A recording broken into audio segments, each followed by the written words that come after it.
Well, hey, everybody. Welcome to another episode of Sci Huffer and Friends. This is a podcast that is designed to help you flourish at life and relationships. I'm your host, Sci Huffer, lead pastor at the Gathering Christian Church in Naples, Florida.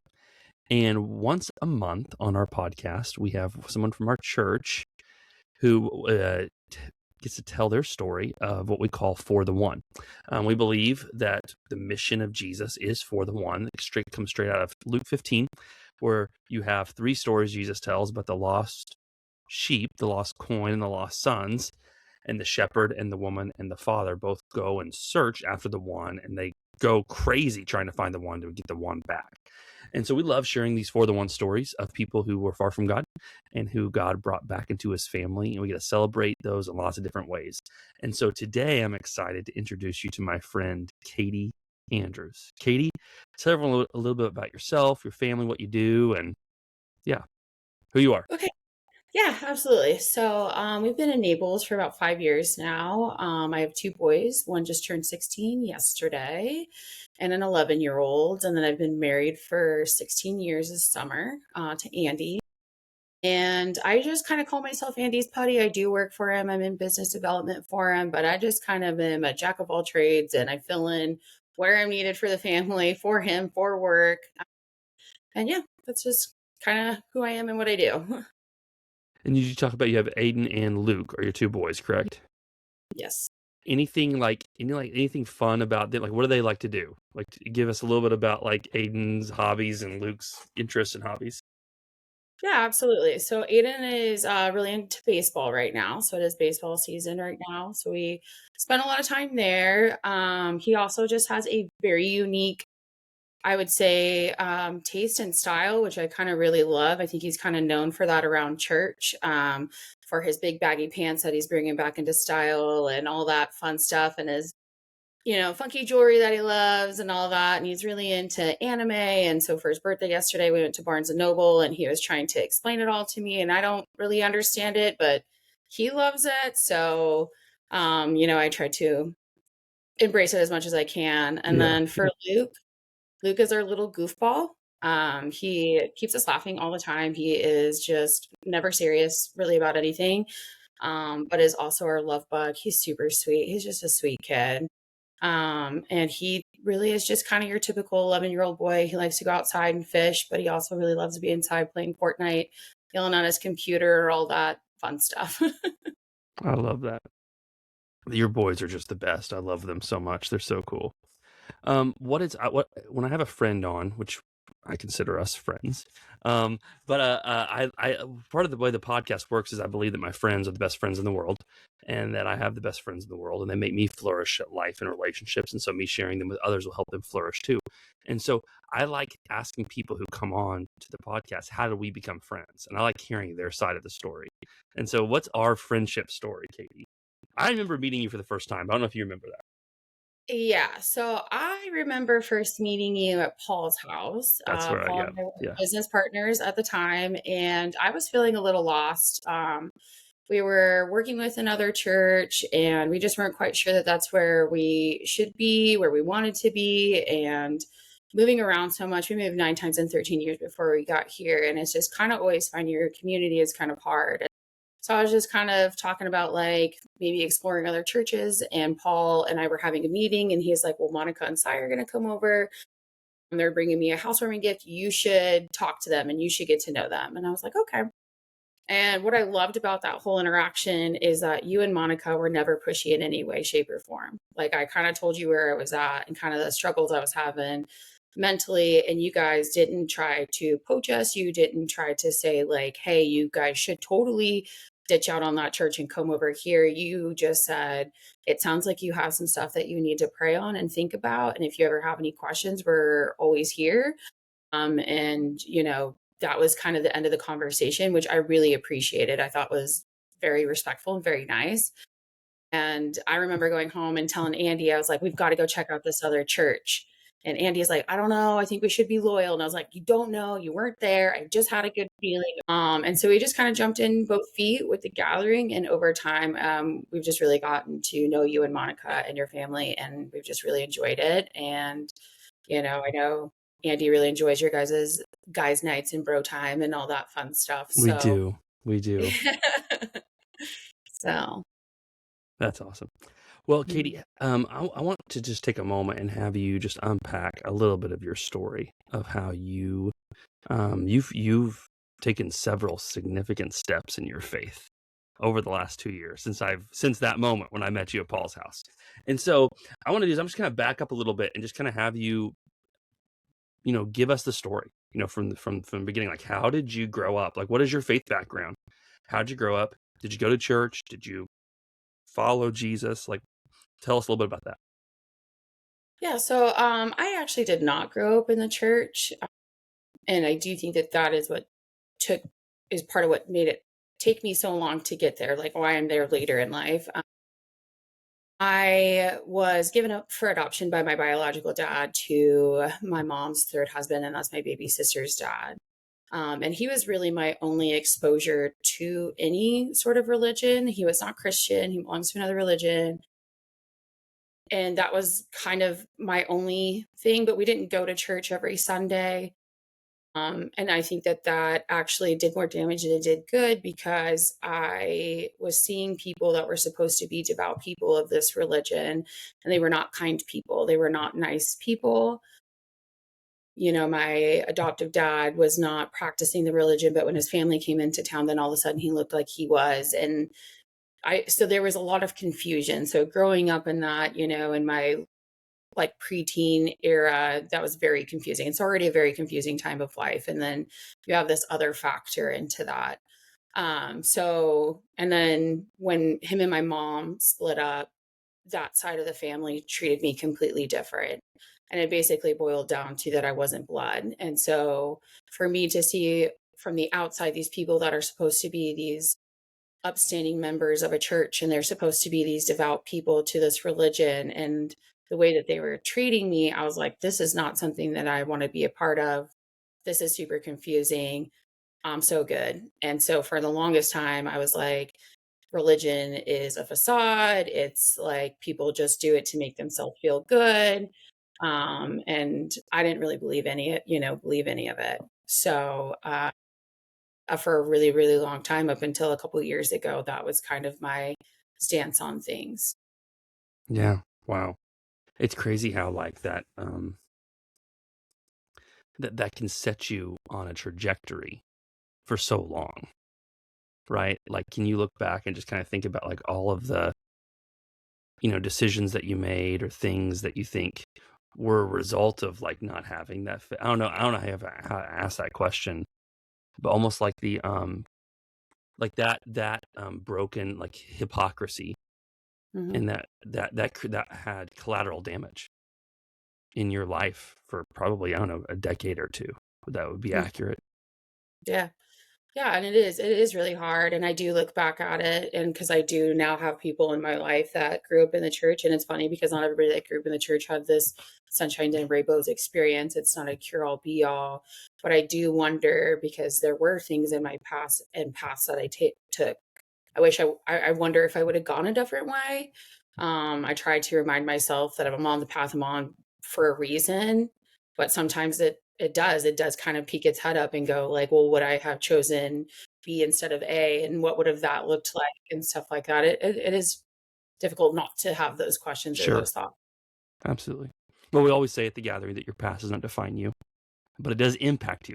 Like it does impact what you're doing and how you're living and your internal stressors and all that kind of stuff. But it's not the defining moment of your life, right? That God is redeeming that and changing that. So when you were you like think about the time like right before you said yes to getting involved in church. What do you feel like God was doing in you to prepare you for that yes? Right? Like you had said, been away from church, had not been involved with Jesus for a while. And then all of a sudden, you guys, I don't know if it was in El Paso or where it was where you started attending a church. How was God preparing for you to say yes to that? So I think that actually I can contribute a lot of that to Andy, my husband, because he is farther along in his faith journey than I am. So there was actually people put in his life that started kind of changing his heart because he also did not grow up with a good view on religion as well. And for a long time, we were kind of on the same page. And then he ended up interacting with people that were like, hey, have you thought about this? And started just planting little seeds in him. And so he was actually the one that wanted to start attending church. He was the one that wanted to go. And then we bought our first house in Burleson, Texas, and our next door neighbors were the cutest little couple. They were sweet, high school sweethearts, just adorable, grew up in Burleson. And they were like, hey, if you guys ever want to go, we're going to go to church. You're always welcome to come. And so even though I wasn't ready or still didn't really believe in all the church stuff, I went because Andy wanted to go. And I think that that's a big part of any relationship is you kind of do a lot of give and take and, do things for your significant other that maybe you don't always want to do, going to church as a non-believer is probably a really big one, but, then we also had our boys and they were little and I was like, well, maybe even if it's not for me, maybe it's for them. And that also kind of played a factor into it. And so we kind of peppered through there. Like I said, we moved around a ton. And so Andy would kind of go try out churches. He would kind of go to church. And then, I just kind of didn't go. I was like, I don't really want to get wrapped up and meet new people that I don't really want to go to or meet and go to this church and stuff. And so it actually wasn't until we moved here that we put our kids in a small Christian private school. And they were doing assembly. They were having guest pastors come in 3 times a week. They started getting really into it. They were really enjoying it. We started going to church with their classmates, and it started just to slowly chip away. And I started to see more and more of these, what I called coincidences, weren't necessarily coincidences. And just through talking to people, like the women's group that I used to be a part of when we first moved here was probably mid 50s and up. A group of women that had already lived through life that had very different experiences than I did. And so while it was hard because we weren't praying for the same things or in the same stage of life, they had already lived this part of their life and were able to kind of show me some things that I wasn't aware of. And I think just slowly by talking to people and having those conversations and asking the questions, Andy will tell you, I love to ask a question about anything. I just started to get more and more knowledgeable. And I think that was kind of the piece that was missing for me is that I didn't know what I didn't know. And so just being in that environment and asking for the help and asking for the support really helped me get to where I am now.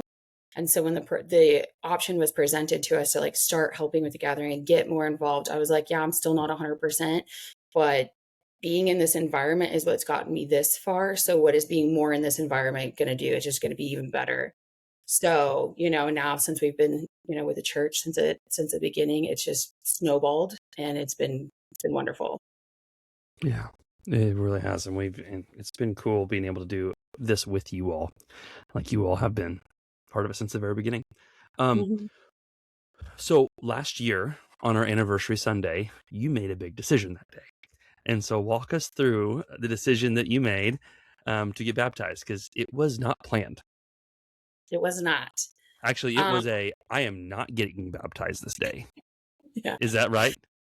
Yeah. I was like, I don't think I'm ready. I do think because of my past with the church, I wanted to make sure that I was doing it right. I did not want to be like the people that I had interacted with. I wanted it to be genuine. Because I do think people can tell just in normal conversation when you're talking about it. I think people can tell when you're being honest and authentic with it. So Aiden and Andy had gotten baptized, I think 6 months or so before that, maybe the beginning of that year. And loved that moment for them. It was super emotional, and just watching that experience for them and then watching how their lives kind of went after that was kind of inspiring. And I was still like very on the fence. And Monica has had many and many conversations with me about a lot of my questions and a lot of my hesitations. And she even asked, she was like, what's holding you back? And I was like, I just don't feel prepared enough. And I still feel very angry. Anger is my emotion towards it. And I was like, I don't know how to process this anger and all of this. And so then I'm sitting there on baptism Sunday, and my sister, who did not believe, who was like adamant she was never going to come to church with us, happened to come that day to help out. And I just felt so very overwhelmed with emotion. And then Luke was sitting next to me and he was like, I want to go and I want to get baptized. And I was like, I don't know, because I don't want him to do it for the wrong reasons. And then so I'm looking at Andy and I'm crying because everybody else is getting baptized. And it's just a super emotional experience in general. And I was like, should I go? And Andy just looked at me and said, he was like, if you're even questioning it, I think that's the answer for you. And I just was so overwhelmed with emotion. And I just like felt like it was the right time and the right thing to do. And then, as you know, I boohoo cried all over the place and have some very interesting baptism pictures, but They're you know, beautiful. so. I love your baptism pictures. I actually remember that day, that moment, like it was yesterday, and seeing you just breathing. It was one of those moments where I was like, this is probably one of the moments where I know for a fact this person in the water is having their life totally transformed right now. Like there's this dead thing that's going to die, and this new person's going to come out of that water, and it's true. It absolutely has been the case, and it's been beautiful. Mm-hmm. Yeah, it's been crazy. Like, um, it's just been insane. Like, I kind of look at it and kind of these coincidences that we talk about, and it's like I was really angry for a really long time because I didn't have a very nice childhood and I had some pretty significant things happen. And I just was so angry. And I was like, I don't understand why me. Oh, sorry. Why do I keep getting this stuff? Why do I have two dads that I don't have a relationship with? Why am I going through all these trials and tribulations? And why, I had a daughter when I was in high school and I ended up giving her up for adoption. And like that whole experience, like it just was like one thing after another. And I never really understood why. And just talking to Monica, she did like this whole like 6 or 8 week program with me over anger, and we did the little Japanese put the bowl back together thing, and we were both crying and like all of this stuff. And I just had to realize finally that like I am the way that I am because of that, or in light of all of that stuff. And I think it's why I do really cherish the people around me. It's why I love everybody the way that I love them. It's why I love hard. It's why I pour into my kids and into my marriage and to everything else. And so like that day, I just felt like, this is it. This is finally the moment that you've been asking for. And even though it wasn't the pretty beach baptism that I really wanted and was like holding out for, I was like, one day I'm going to do it. It's going to be super great and amazing. It was perfect in that moment. One of my favorite photos from that is I'm coming out of the water. You're there. And Phil is in the background.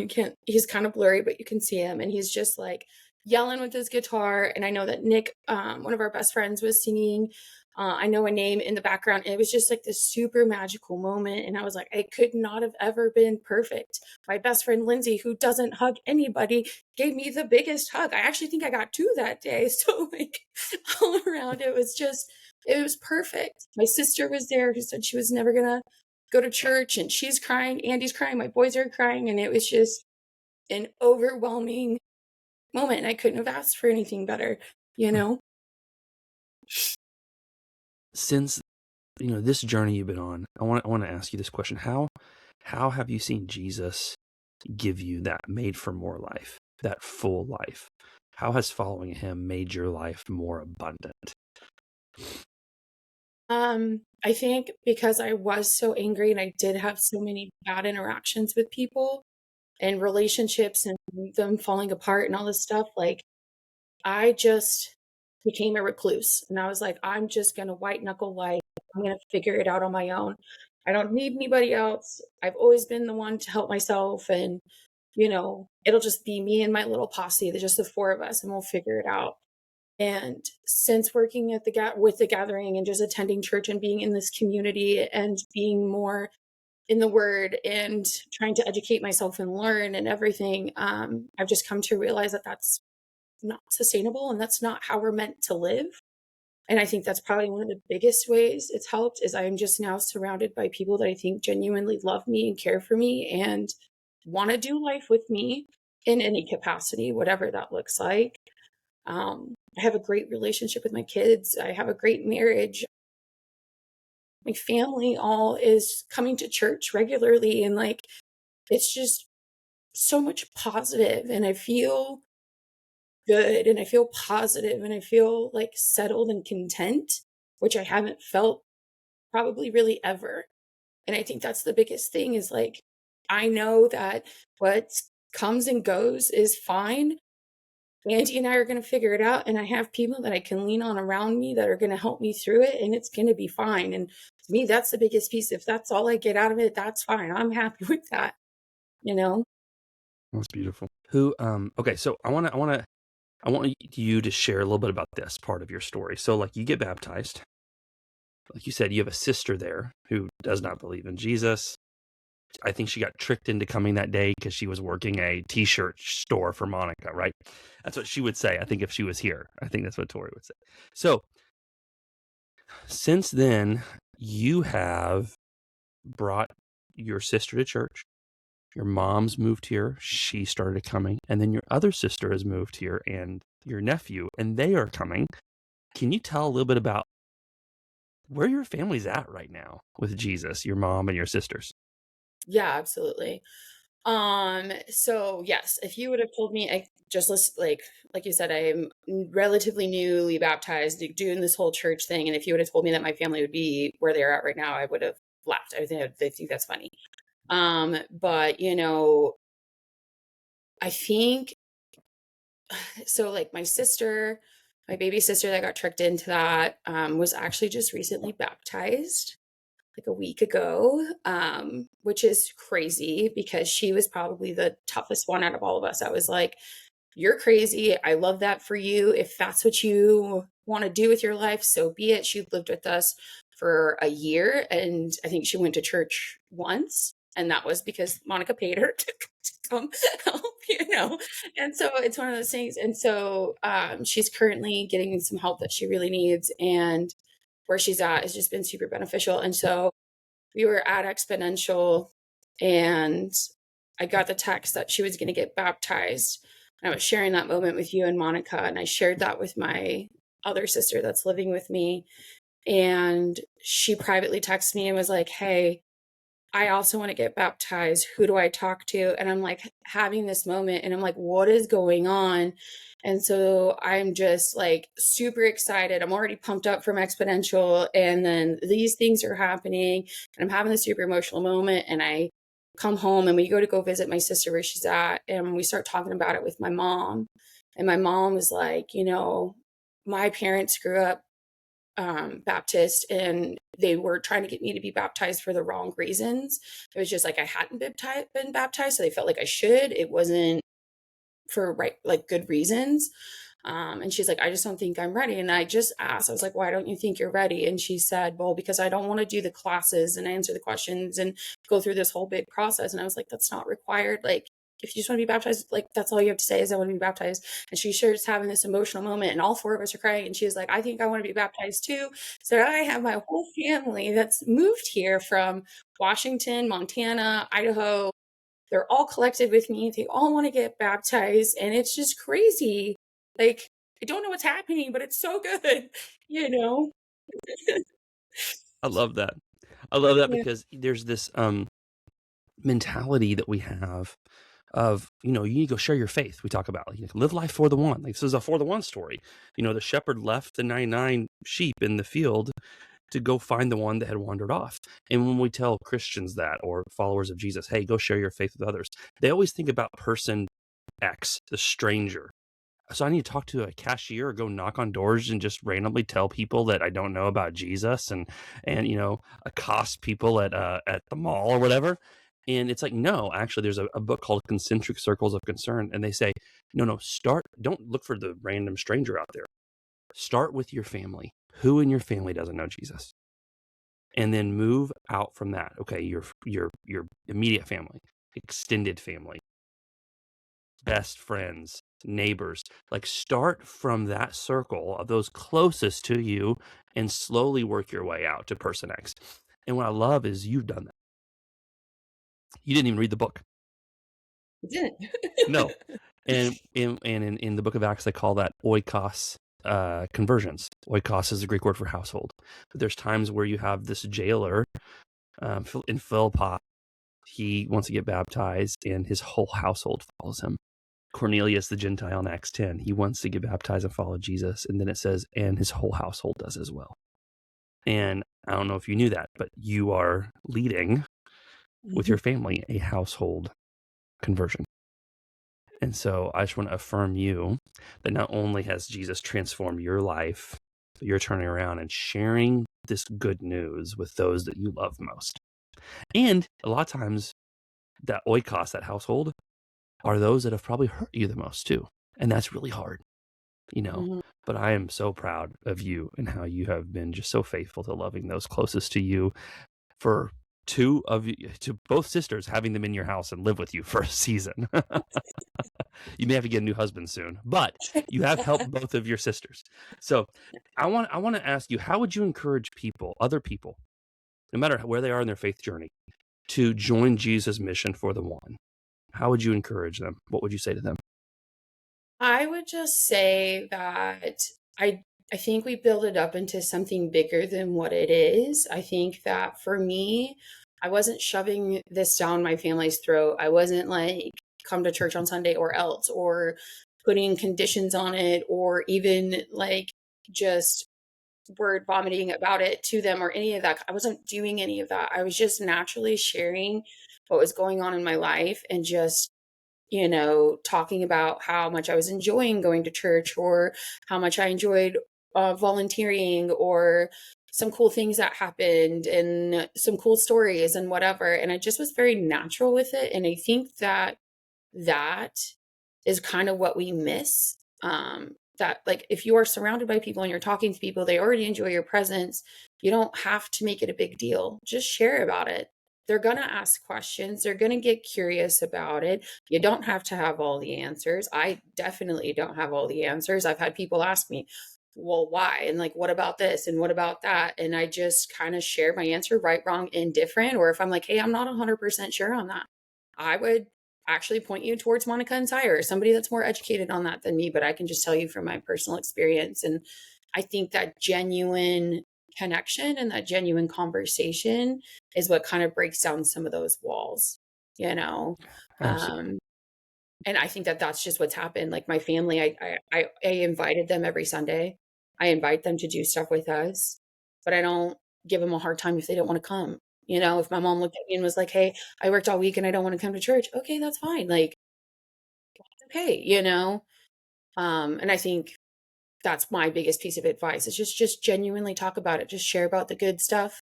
And if people bite, great. And if they don't like hammer it over their head, because that's just, I feel like that just pushes them even farther away. Yeah. Yeah. No, that's good. I remember thinking or hearing someone talk about, like, if we're close to people, they know about our lives, and if you say your faith is the most important thing about your life, and you never share that with someone that you're close to, that's not a genuine relationship. It's like having a spouse and never telling your friend that you're married. Right. It's like, wait, you're married? Say, oh yeah, I've been married for 20 years. They're like, you've never told me that. It's offensive. It's like, why are you not sharing with me this big part of your life that you're keeping away from me? And the same is true for your faith. Like, if your faith is the most important thing to you, then it is to have a genuine relationship with others. It necessitates sharing it. It just really does. Otherwise, it's not a genuine relationship. It's so backwards, because I feel like it's like that. Well, so then we hear that and we go, so now I got to force it. So now I got to be a salesman and close a sale. It's like, no. Like, I love what you said. You just like, I so love serving at my church. I love this role that I'm in. I learned this today. It's just sharing what you love about it, not trying to close a sale. Okay, last word for us. Any favorite quote, something you've been wrestling through? Last thing you want to say today? Yeah, I would just say that I think the biggest thing to remember, and kind of what I've learned the most on this, is that we feel like what we are going through is unique, and that we are the only ones that are having those problems and having those sufferings. And that is not the case.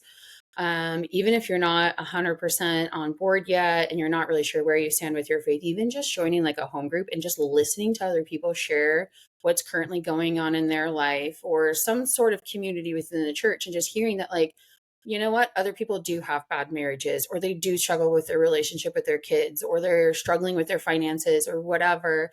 Like, it makes it so much more manageable, I think, in a way. Like, it, that comfort in knowing that, like, yes, this still sucks, yes, I still have to go deal with my own trials and stuff, but to know that somebody else is also doing that, it kind of brings a level of comfort to it.